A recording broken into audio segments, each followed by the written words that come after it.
told about being too old or too late for love and adventure. Instead, get fresh new tips on dating, relating, and travel to exotic destinations. And best of all, call in for personal guidance to creating crazy, sexy midlife love in your life.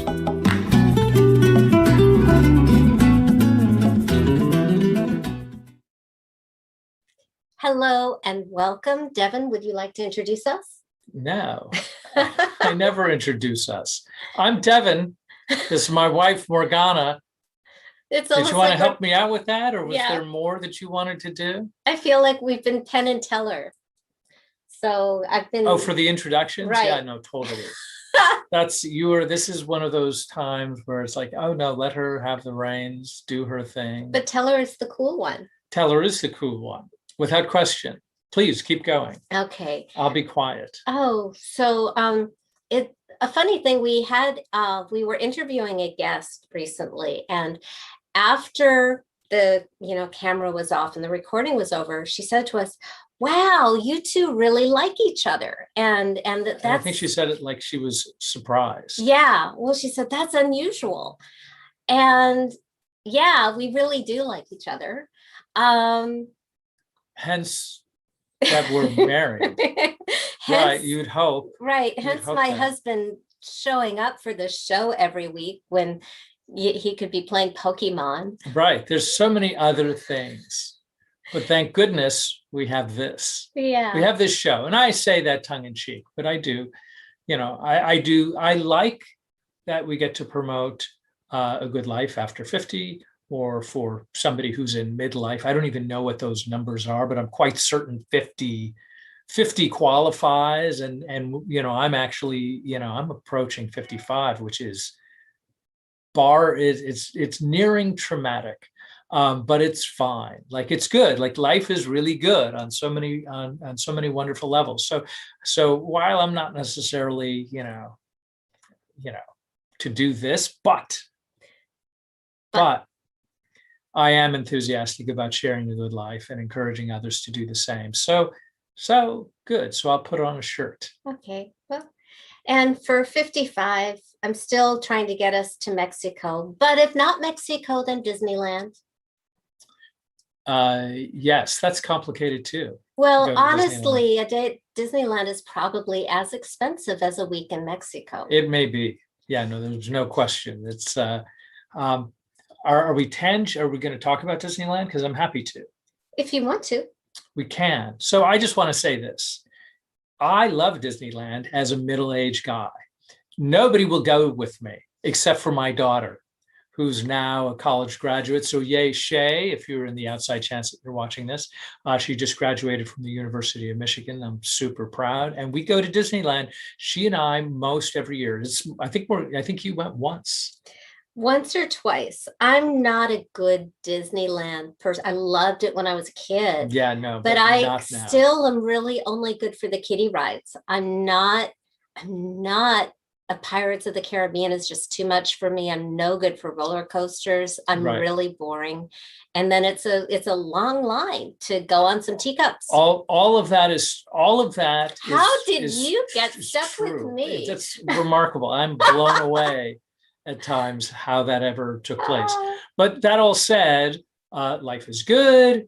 Disneyland is open. I think you have to do some things. You have to jump through some hoops to make that happen. But what I was going to say is, I just like where, for the most part, people who are going there are hoping that it's the happiest place on earth. So they're contributing to the vibe of the happiest place on earth. And a great many people, we were talking about the expense. It's crazy expensive. But it's beautiful and it is magical. It's beautiful and it's idyllic. In other words, there's a team of human beings that are working nonstop, a huge team of people that run around, and that place is sparkling clean. Always, and it looks nice. There's not a single brown leaf to be found there's anywhere. No brown leaves. There's no some weird flower that looks disturbed. There's nothing like that. And so what you're paying for is a lot of people to present this notion that there is this kind of beauty, and I love that. And I want to be around it from usually when my daughter, I wake her up at dawn. and we drive down there in the dark, and I want to be the first guy. I mean, we're never the first person, but I want to be the first person in that place. And when they close around midnight, I want to be like, okay, we can't take it anymore.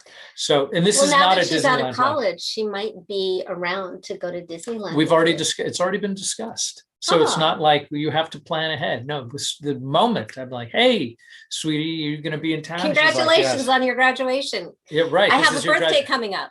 Right, exactly. Well, no, she has a graduation gift coming up. Okay. So we'll probably almost certainly go to Disneyland, and that will almost certainly be a day that Morgana will sleep in.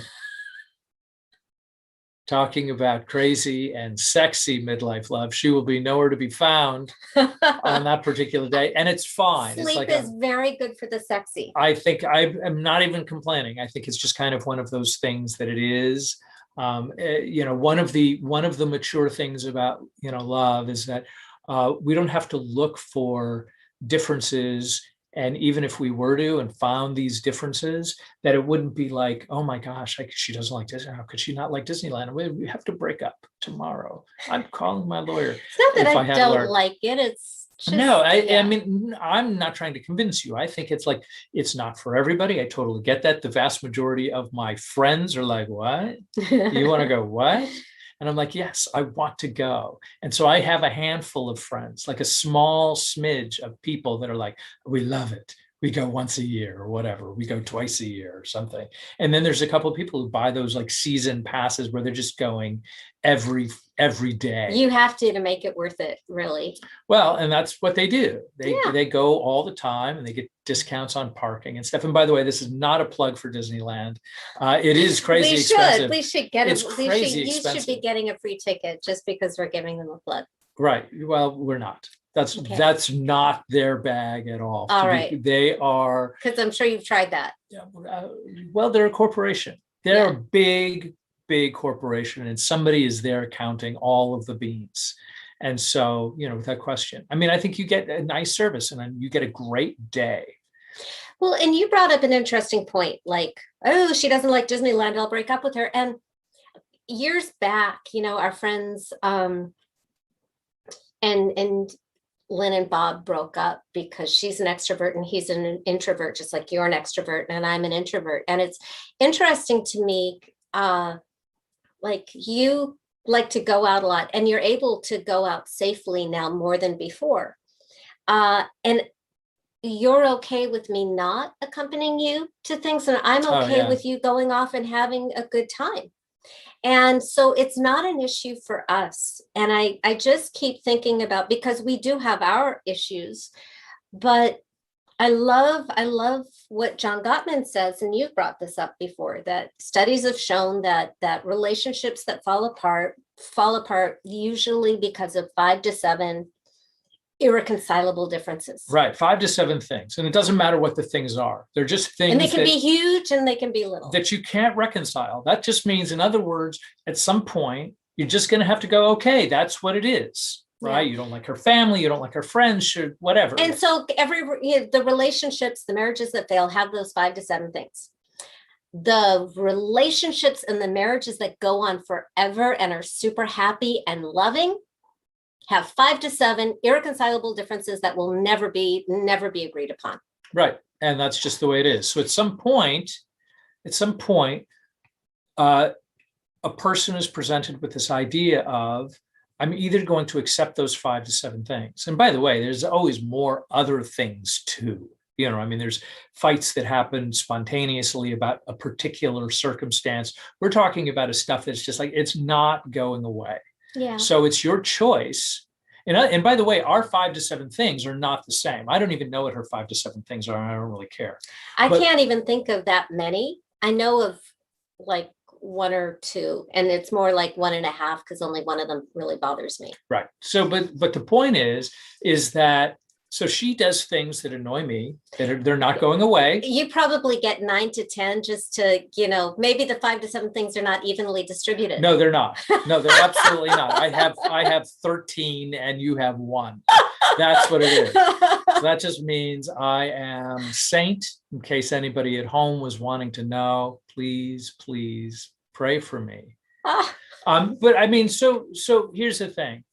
So that's a choice. A choice. That's what a relationship in part is. It's sort of like a recognition. We're as a dear friend of mine likes to put it, we're all sick children of God, and I like to believe that we're these imperfect souls and trying to figure it out and sort of evolve into sort of a more harmonious individual, a more accepting person. And I think that's I think that's part of the deal. oh, and we have Andrew on line one. Do we have Andrew, a caller? Okay. can you believe it? How No, I nice. can't. Hey, Andrew. Hi, I thought I'd come join you guys and say a quick hi to one of my two favorite people in Long Beach. So, And I know which Andrew this is. Hello. Hi. How are you doing, Andrew? I'm doing all right. And Devin knows me too. So I'm about Everyone, 85% sure, but I don't want to confirm a last name while we're online or something. But yes, I don't mind if you say my full name on air because I'm an actor as well. So Andrew Mondia, everybody, Yes, okay, welcome to the house. good to hear from you, Andrew. I hope your life is well. It's okay. I've been healing from a brain injury, and but it's made me think about believing more in myself and being the God of me, and so it's just that it's gotten me to go more inward with myself. But I just came on. I'm like, it's like 10 after. Like, I want to get on and say hi to Devin and Morgana because I saw your emails about wanting more colors, and I'm like, okay, I got to get on and be there to support you guys. And Thank you. That's very kind of you. Thank you. I have a question, if you don't mind, if you're comfortable sharing. How long because go ahead. I had a brain injury back in 1983. So I know what that's like, and I may know some of the stuff that you're going through. How long ago was your injury? Well, I was in a car accident back in October through my part-time job as a school driver, and right now it's just the concussion symptoms that I'm dealing with, and I finally got all through the insurance assessments, and it's just it requires a lot of patience and being a lot of self-care with yourself, and even without the brain injury, everyone should learn. We all should have self-care with ourselves. Yeah. Well, okay, before you leave that idea, can you kind of say more about self-care for yourself? What does that mean, and maybe what kind of practices you may have taken up in order to support that for you? Well, it's about listening to your body, really. I think, just being in tune. I mean, I still have challenges because I like to be very active, like with you guys traveling. I love to travel myself. I mean, as Devin, because right, we've talked about that. We've talked about that before.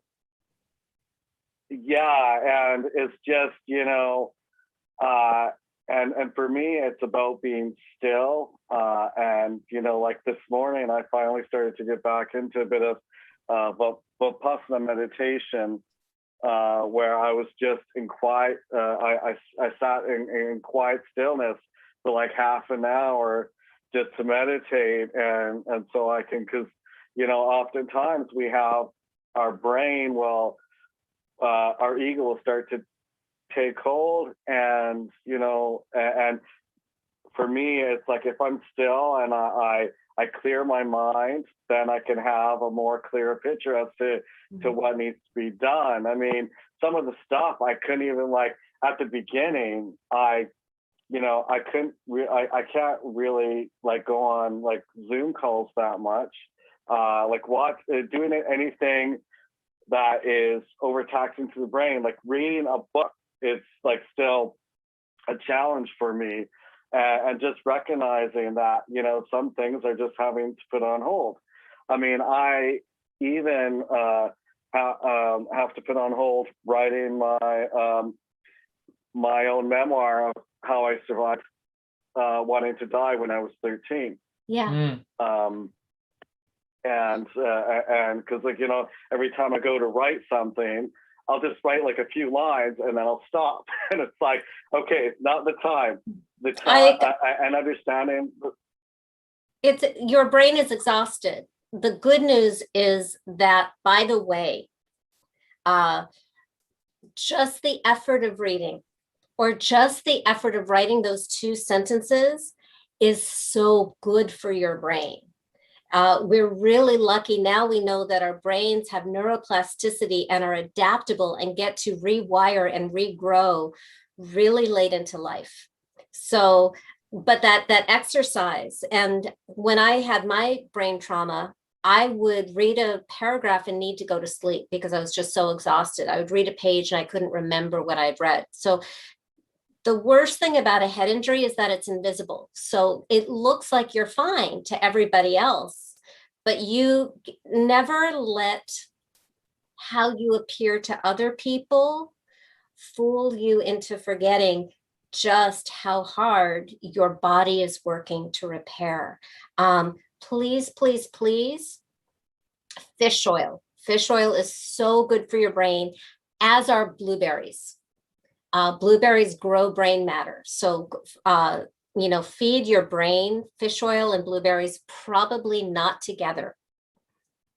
Because it wouldn't be delicious. It would taste terrible. Right. I imagine blueberries and fish oil in a blender. Doesn't sound like a smoothie. Yeah, but I could imagine you making that smoothie with enough kale and cocoa buds. Yeah, no, I'd probably do that. I would do it. Well, I have been taking fish oil, but then I just switched to a vegan omega-3 product I'm trying out to see how that is. So Okay. It's like, yeah, walnuts are healthy. I do believe that fish oil just has so many things besides just the omega that is just food for the brain. But if you're vegan, then of course honor your own values. oh no, I'm not vegan, but I just, you know, I saw this and You I just thought didn't I'd want try fish it, breath you know. because you're not a cat. Well, it's not that I'm not a cat. I love salmon, actually. I'm a huge salmon lover. Unfortunately, I have to be careful because of another medical condition I have. Yeah. And I thought, you know what, I'll try this, but I might go back to the fish oil because I just have to see, maybe use a pendulum and see, okay, is this the right product for me? And it's like, no. So, but no, it's just really interesting going through this process. And one thing I discovered is on Clubhouse, there's actually a brain injury support group. Whether you've had one or you know someone that's had one or you're going through it, on Wednesdays at 3, there's at my Eastern, there's a support group on Clubhouse. I was like, oh my God. I was like, I could not believe it. So I think I've been in some of those rooms and they have a lot of great doctors. So I think that's a super good place for you. And what I really hope for you, Andrew, is that some hidden gift comes out of it. Like, I wouldn't wish this on anybody, having been through it. You know, I've been on that ride, don't want to go on that again. I did find that my intuition really kind of blossomed during the recovery. So yeah, I always set the intention of like unintended good consequences. So I wish that for you. Are you there? We may have lost Andrew. Okay. Well, Andrew, it was great to hear from you, and we wish you only the best. Yeah, Thanks for thank you by. so much for calling. So that was a nice surprise. That was. What a sweet man. He's the one who helped me with my book launch. I love that. Yeah. That's great. Yeah. So where were we? Oh, so we were talking about Disneyland. We were talking about your daughter. We were talking about aging. We were talking about aging and Disneyland and things opening back up. I mean, that's a whole separate issue. But I know that we had some other questions Well, yeah, for this and week, just from folks who had written. yeah, in. there were some things that I promised we would talk about, and a couple of questions that came in that I want to address. Before we launch into that, I also want to acknowledge that for 10 years and 10 retreats in Bali, on the last day of the retreat, because it'd be a week-long retreat, and on Friday, the last day of the retreat, after all the heavy lifting was done, all the hard work was done, for a treat, kind of like a spiritual dessert, I would take my women to this Balinese healer, sort of a royal witch doctor, Jacoda Rai. And he had been 93 for a lot of years, so I'm not sure exactly how old he was, but he was the real deal. He was so sweet. And it was always in a public setting, because I've heard some people have had some not good experiences with some other people in not so public, safe settings. And that happens everywhere in the world. But Jacoda was always just so kind. And there was something really, truly magical about him. And he would, just touch the head and poke the toes of every person.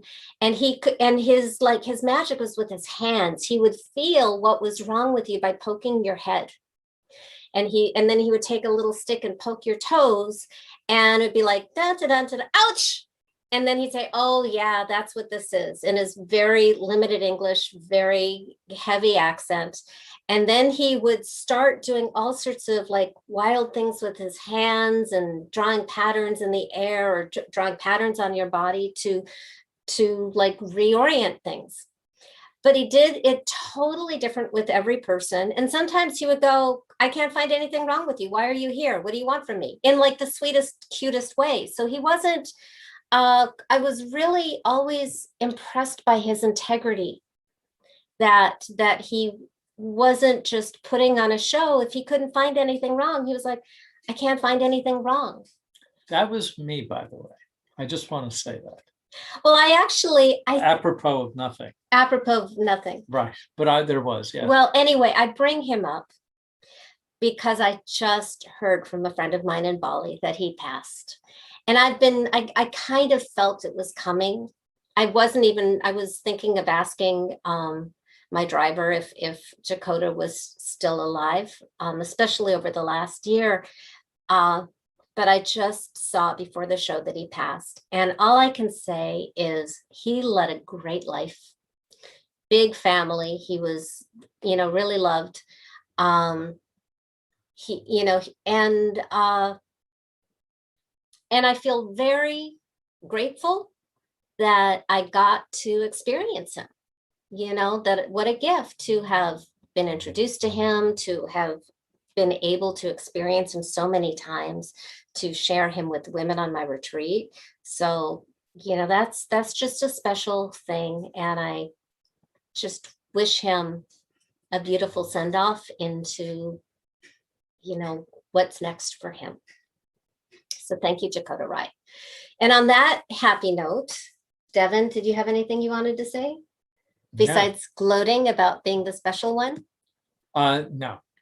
Okay. No. I mean, I think he was a nice man who served a very important purpose. So yeah. So happy Cinco de Mayo, everybody. And I received this question that I promised to address on the show. The question came in, could you share more about being married 25 times in 20 countries in the last 7 years? There are 3 questions, so I'll go through the next 2. What worked in your relationship?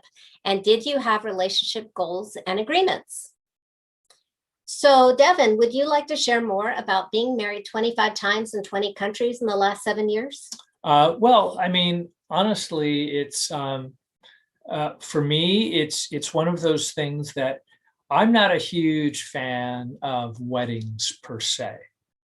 But what I am a fan of is that it brings us closer, and it brings my wife great joy. right? Like obviously, it gives her great joy, because really what's happening, it's less about, I think, I mean, there's certainly a celebratory aspect to it. And certainly as a traveler, there's a traveling aspect to it. And certainly in many of the places we've gotten married, there's like part of their culture that's going on. And many times there are participants from this country that we happen to be in. And all of those things are really fantastic pluses. Like I love all that stuff, right?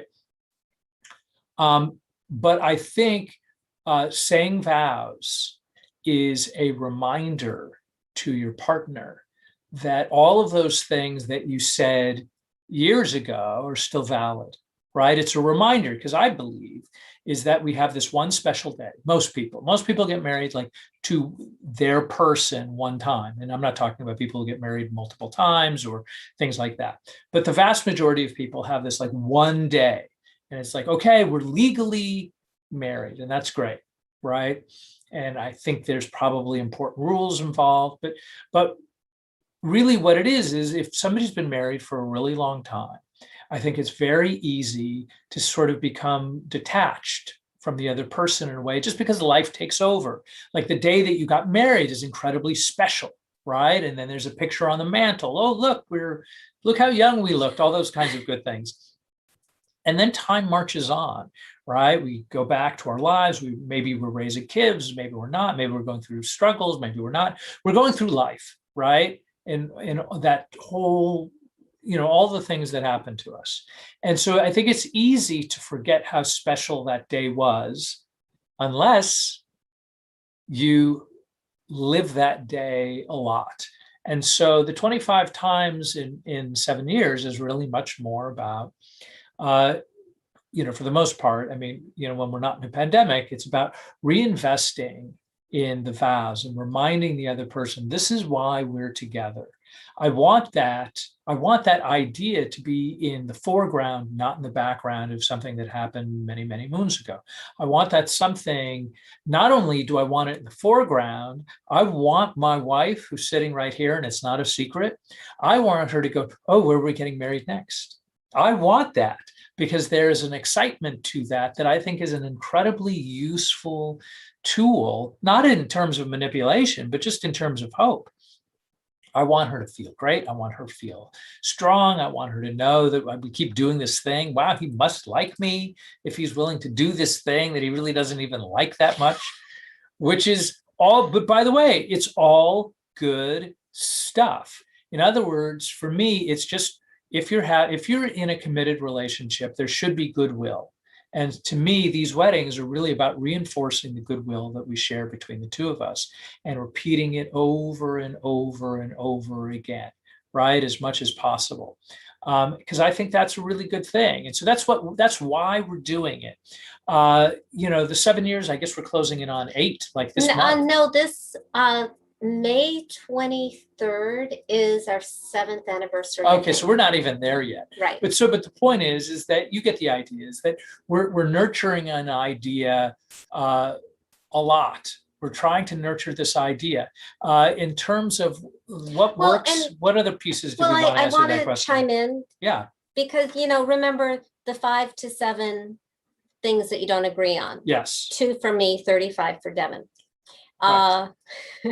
I thought it was 1.5, but I must have done something partially annoying during our conversation. So, the refocusing on love. And, let me just point out the kindness, the generosity of spirit, the romance of the person that I'm with. So if I'm going to go through life with somebody that there are going to be disagreements, who is the person? Like, that is fundamentally the most important piece to me is my husband is a good man. He's kind. I see him be kind when nobody's looking, to everybody, and he's service oriented and he's wise. He's also fun to be with. And there's just so much that I wouldn't find with anybody else. And if I tossed him aside because I'm really angry about this thing that we can't fix, I would probably scour the earth looking for someone who has what Devin has. Good luck. Look, 45 years, I didn't find it until I found you. Right. So good. And on Devin's side, he would have to divorce me 25 times and jump down to the bottom of the river in Slovenia, Ljubljana, find the key to unlock our love. And he can't swim well. I'm not a swimmer. No. Yeah, not my thing. So he's stuck. Right. I wasn't even really down for one wedding. To me, that was just like, hey, I'm 47 years old, and that's just too much stress, and expense. It's different when I was in my 20s and mommy and daddy were going to like pay for it and do all the work, and it would be just the party and I'd be the princess. But if I also had to put it together, it was just like I could buy a house with that money. So I was just such a romantic joy kill that way. I just wanted to be married. That was my bucket list, happily married, because I'd never done that before. Devin is my first 25 husbands. And it was just this thing that I've been yearning for since I was 4, is my person, my life partner. And as I evolved and the vision evolved, I wanted to travel the world with the love of my life. I wanted it to be the right person because I come from 3 or 4 generations of divorce. And in my family, I just saw everybody struck out on the first marriage, but really got it on the second. So I made a decision in the 2nd grade when I was 7 years old that it would be more efficient. And this is how I thought as a 7-year-old, it would be more efficient to skip the first marriage and simply marry my second husband. So I waited. And I backed out of a number of engagements because I kind of knew that they were going to end, that they weren't going to work. I could see the expiration date until I met Devin, and I just never saw the expiration date. So I made a decision about a year into the relationship that when he asked, I would say yes. And then I stopped thinking about it. And 6 months later, he asked, and I freaked the heck out because I thought it was going to be a few more years, and I was really happy and safe and content with the way things were. And I was terrified that marrying would ruin everything.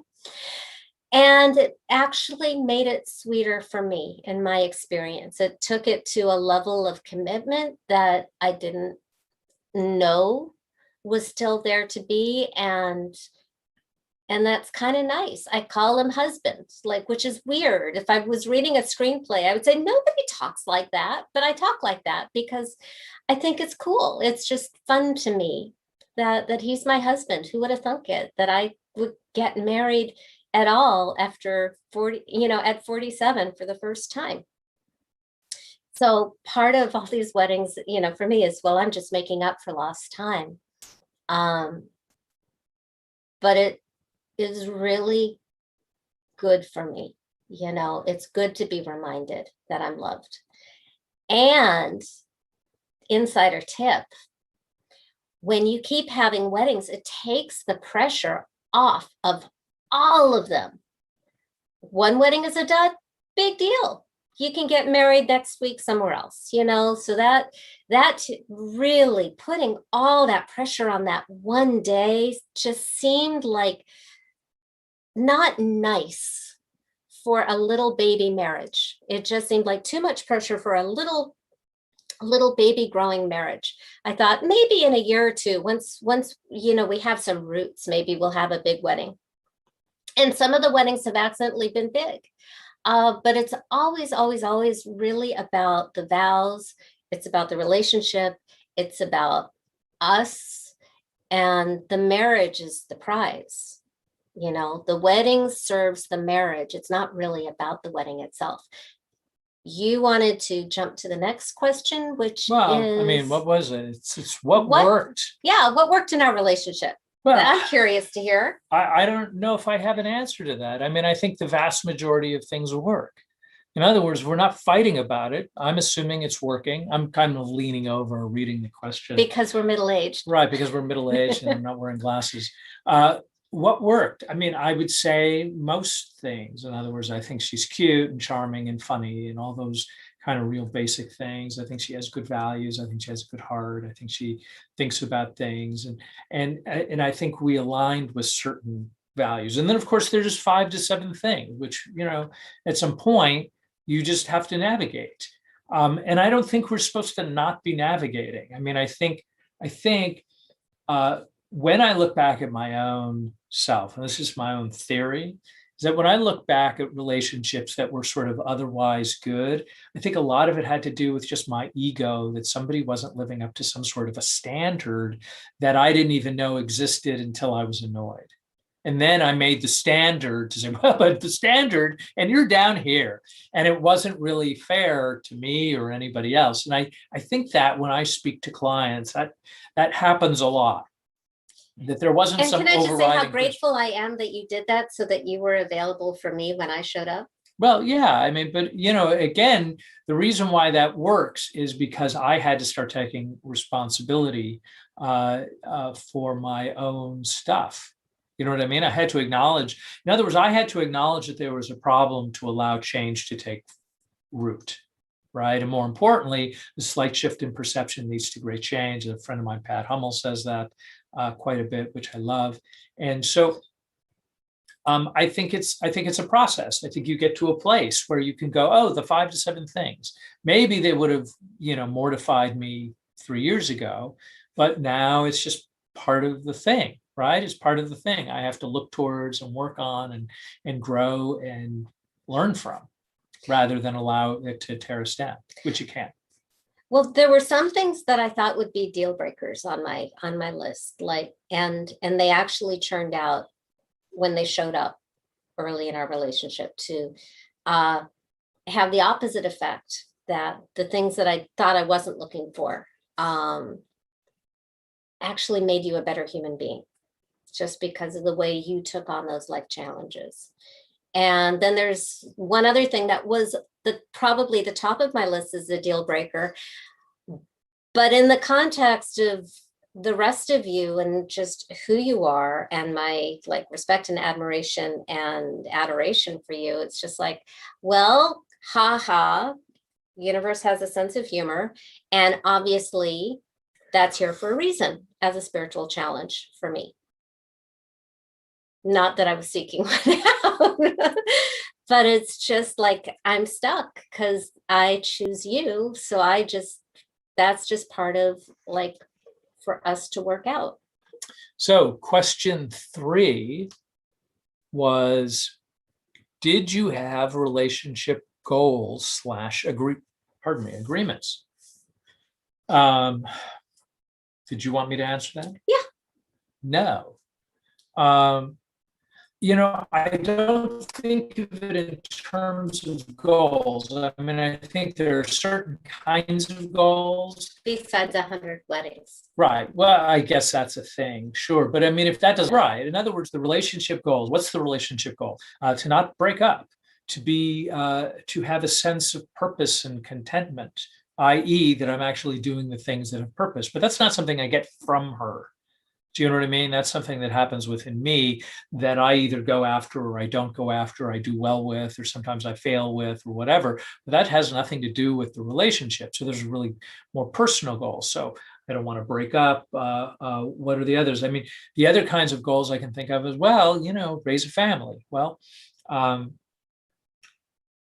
that's, again, these are sort of like choices. But in terms of the relationship, I don't know if we strive as a duo to achieve things per se. I don't think that's, because part of the problem is that in my own personal life, when I've set goals and attained them, they didn't fix anything. It was just oh, okay, so I have this other thing. Oh, my goal is to have a new car.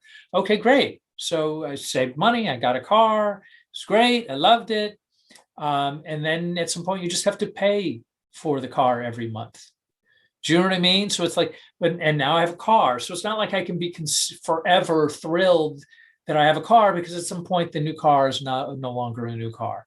So that's kind of the way I see it. I mean, I think really the relationship goal is to roll with the punches, right? It's these kinds of things that deal with notions, for me anyway, of fortitude and consistency and being a soft landing. Right? Because Morgana's going to have something happen in her life that's challenging. And so really my goal in that moment is try to soften the blow as best I can, which I may not be able to do depending on where she's at. And she may not be able to do that for me, right? Stuff's going to go down. Can she fix it? No, she can't.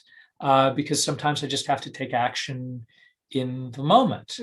But the goal can be, I want to be there and be of support, but I can't fix things and I can't make somebody else. I mean, this is just sort of my 54-year-old self sort of riffing on this idea of goals. But I mean, I think for the most part, I just, I want to lead a good life and hopefully support the goals and visions of my spouse. And that's sort of it, because the rest of it is a wild card. Well, I really am so glad you went first, because you really framed it for me, is that a goal is sort of like saying the happiness or the success is over there. And my experience of this relationship is I've always liked where we are, which is why I freaked out when Devin proposed marriage. But I felt like it was an invitation to grow and evolve. And I'd already decided I was going to say yes. So I said yes. And then Devin wanted to live together. Seriously, we continued to live in our own homes for our first year of marriage. Which was fine for a while. Oh, so much fun. I loved my place. You loved yours. It was really easy. Every single night was date night, his place or mine. And then Devin wanted to ruin everything. So he suggested that we consider living together at some time in our marriage. I'm the worst. So the worst. Well, the thing is, whenever Devin suggests something, it's like my brain goes into overdrive. Okay, how do we do this?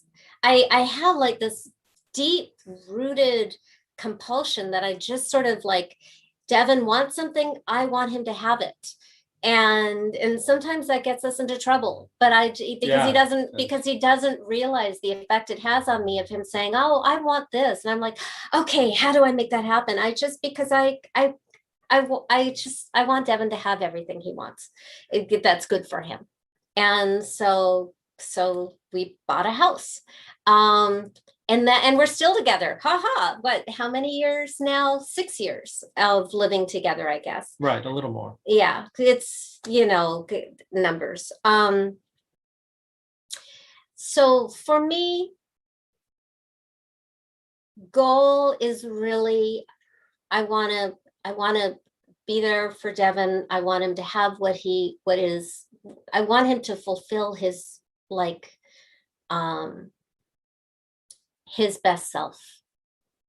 I want to support and help him be who he wants to be. And because I think he's the coolest person in the world. Like he's my person. I want to say my thing, my it, my everything, not my everything, because I have a life, but he's my favorite person. And I like him. In terms of agreements, we at some point came up with an agreement, maybe during one of our wedding vows, because they're always, of the moment. And I never planned mine. But I think at one point we vowed to be nice to each other, even when we want to kill each other, which is a really useful agreement. That's a good agreement. Yeah. Because the anger is really just love feeling frightened. And when the fear passes, you really don't want to have done too much damage, because the love is still there. So that would be, goals. Do not destroy the marriage. Right, do not destroy the marriage. That's a good goal. I remember during my last breakup, where a friend of mine who I haven't seen in years said to me, he goes, if you love her, you want for her to have what she wants, even if that's not you. Mm. And so I thought about it. And by the way, I hated him when he said it. Like, how dare you? I'm in pain, or whatever it was that I was feeling. I mean, I was certainly upset. And so really my takeaway from that, in many ways, it was liberating when I really started thinking about, well, what does that actually imply? it implies that I'm to support her regardless of what the thing is, because that is love. The love is an act of service. It's an action, right? And it's an act of service to the person that you love, because if I'm waiting for the person I love to love me back, to give me stuff, to validate me or give me special consideration, all of those things, it really isn't love. It's actually a negotiation, right? Well, I'll love you, but you need to love me back, and you need to give me whatever it is. You need to fulfill me, or the worst one is you need to fix it. Mm-hmm. And that's a brutal one, right? But that's part of the negotiation. We'll be here together and we'll fight through this, but you need to give me these things so I can justify being here or staying with you or something else. And I think it gets weird. And so I think what we do is we try to love freely and give freely of our hearts to the person.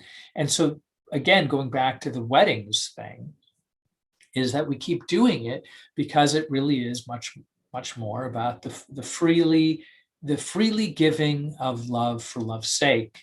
So when we talk about vows, my vows aren't, I will help support you in these goals as long as you give me the things that I want. Well, that brings up a really funny point. Was the first time we got married, I was in Bali finishing up my retreat, and Devin was in South Africa on his photo safari, and Devin proposed and came and said, I heard him say, make a list of everything you want, from me. And so I showed up at our elopement with my list of everything I wanted from him. And then he put me in my place by reciting his list of everything he wanted for me. I had misheard him. So, but you were prepared in your own. I'm a good homework person. Special way. Well, so like all the weddings, I'm so glad we got do-overs, because it's actually way, way, way more fun to make lists of everything that I want for the person I love. Was there anything else probably that I wanted to say? Yes, but I forgot. So back to you, Devin. Well, I mean, I don't know what else is there. I think that was sort of the main question. So the general answer is, getting married is a useful tool to help keep things sort of on the surface, sort of like love first.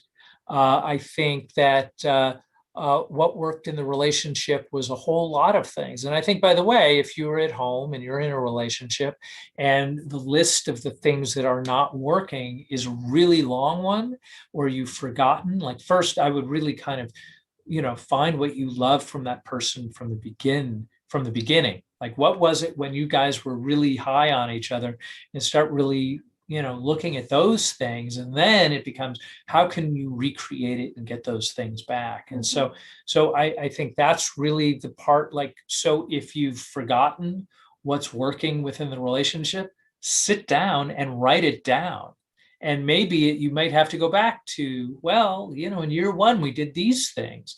Maybe you need to start recreating those things, and maybe start forgiving and those other things, because it's tricky. And then, did you have relationship or goal agreements? For the most part, no. I mean, again, I go back to my goal, and this is one of the things that I talk to clients a lot about, is that if you are in a relationship, and if, let's say, it's not working, or maybe you're just dating, right? You're casually dating, you're having a great time with the world. That's fantastic. Congratulations. Many blessings. I think while you're getting to know that person, that you keep sort of like, what are the mindful goals for yourself within the relationship? Oh, I want to be, and that you can actually accomplish. Like, I can't make somebody be happy or change for me or do whatever the things that we want them to do, but I have control over me. So the things that I focus on is like, well, I can be of love and service. I can show up when things are difficult.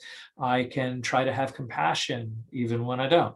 I can try to, I can try to smile when I don't want to. And maybe smile is maybe the wrong thing, but I think a lot of it has to do with, how do I try to keep this thing sacred? Because there's 7 billion people on the planet, and I'm choosing this one person. So if I'm dating them, even if the relationship isn't going to work, even if like, okay, we'll probably be dating for another 3 months, I think it's probably really important to keep putting your best foot forward anyway. Even if you're going to be breaking up, I'm breaking up tomorrow, I still think you put your best foot forward no matter what happens, because I think it's great practice when you're going to be dealing with the real thing. Yeah. Right? That's how I approach dating, because everybody had an expiration date above their head before Devin.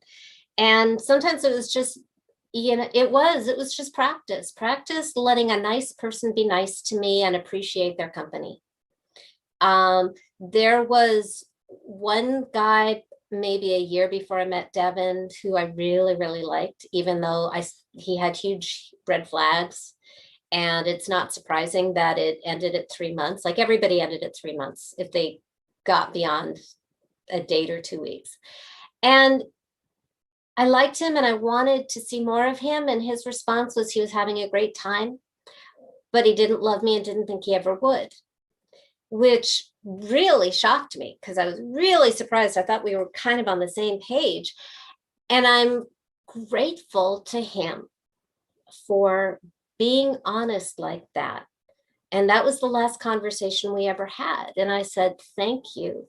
Thank you. I needed to know that. And I wished him well and ended all contact. And because of that, I was available for someone who could love me. And so if you're seeing somebody who's really into you, but you're not, please be honest. And I actually was writing about this recently in response to a friend who was out in the dating world and getting rejected a lot, a guy. And like, I hate rejection. It hurts. I also really deeply believe that it is protection. It is divine protection to keep you free and available for your person. Never, ever, ever settle for someone who doesn't love you. And if you're not doing, and if you are the person who's with somebody that you don't love, you aren't doing that person any favors, because that person is lovable. You're just not their person. And the nice thing about like having so many scars and broken hearts and being, all the slings and arrows of outrageous dating is that when you do meet your person, you recognize it in a way that we might have wasted this opportunity 10, 20, 30 years ago. And we weren't the same people 10, 20, 30 years ago. So we met at the right time as the right people, which is the gift of midlife love. Devin, what would you like to say? Oh, I don't know. I think I've said a mouthful already. Yeah. I thought we were going to get to some other pieces. We had this other show planned. Total other show planned. And then the fantastic Andrew called. And yeah. So. Well, I wanted to, and maybe we'll do that in 2 weeks because we have a really fabulous guest next week. But I wanted to kind of go over favorite moments from like brilliant things that guests on our show in the past, Ariel Ford, Rhonda Britton, Carol Allen, our astrologer who we brought in twice because she was so popular, Dr. Gary Salyer. Yeah, Gary's great. Last week's Precious. If you haven't seen last week's show, jump to that as soon as we get off the air. Precious, Pauling is Devin's favorite guest of all time. I think so. Every word from her mouth, it was just like dropping poetry. She's just so wise and just has such a beautiful way with words and raw and fun and just a real treat. We're going to have her again. So I will say something that I've heard Carol say, and she might have talked about it on her first appearance on our show about a year ago. is that love is kind of looking at each other through rose-colored glasses. Like, you really do need to distort.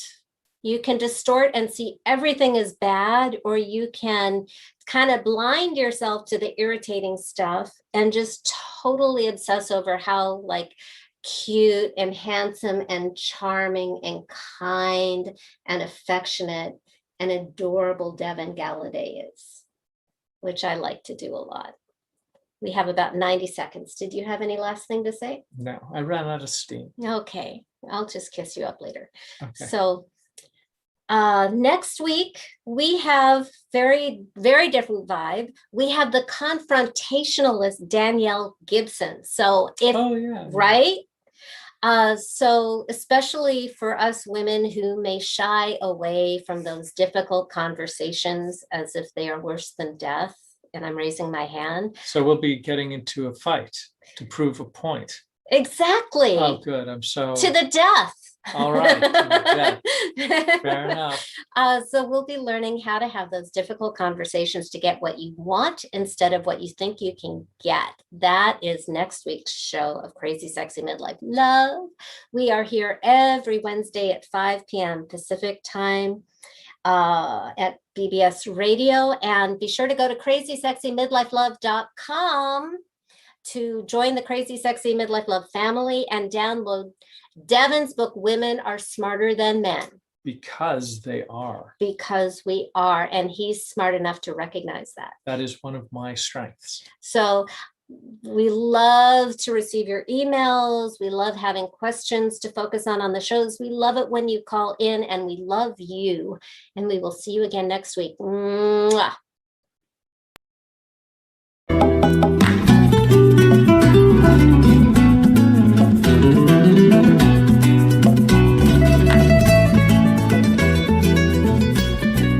Thank you for listening to Crazy Sexy Midlife Love.